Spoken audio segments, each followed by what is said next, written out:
जनसंख्या ऐसे ही बढ़ती रही तो देश में मच जाएगा हाहाकार। बढ़ती आबादी के लिए सीएम योगी ने मुसलमानों पर क्यों साधा निशाना? जनसंख्या कानून की बात आते ही ओवैसी क्यों कूदने लगे? जनसंख्या कानून नहीं लागू हुआ तो कैसे सुधरेंगे देश के हालात?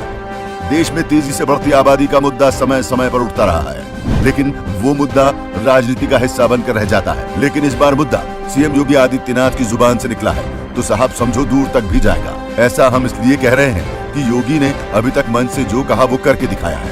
इसमें चाहे फिर दंगाइयों पर बुलडोजर चलाने की बात हो या फिर वो गुंडा बदमाश और भूमाफियों पर शिकंजा कसने की बात हो, वैसे भी योगी जनता के पक्ष में कई बड़े और अहम फैसले ले चुके हैं। जनसंख्या कानून लाना यूपी के शेर के लिए बड़ी बात नहीं होगी, इसलिए योगी आदित्यनाथ ने देश की सबसे बड़ी समस्या पर अपनी चिंता जाहिर की है। साथ ही समुदाय विशेष पर अपना निशाना भी साधा है। योगी आदित्यनाथ ने कहा है कि जनसंख्या नियंत्रण के प्रभावी प्रयास करते समय हमें इस बात का भी ध्यान देना होगा कि समुदायों के बीच आबादी का संतुलन न बिगड़े।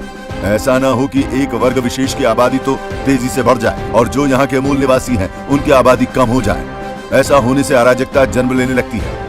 योगी के इस बयान के बाद देश की राजनीति में समझो भूचाल सा आ गया है।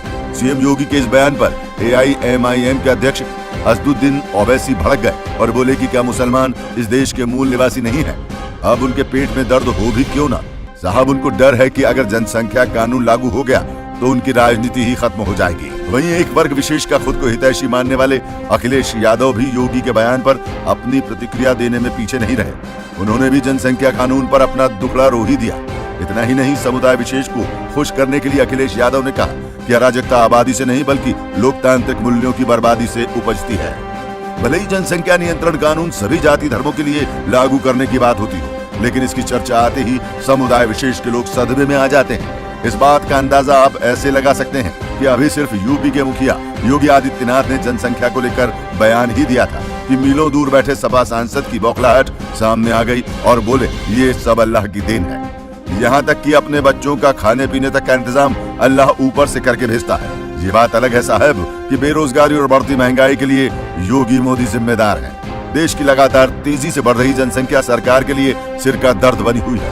भारत में एक साल के अंदर 2,69,32,586 बच्चे पैदा होते हैं, जो कि ऑस्ट्रेलिया जैसा देश हर साल भारत में जन्म ले लेता है।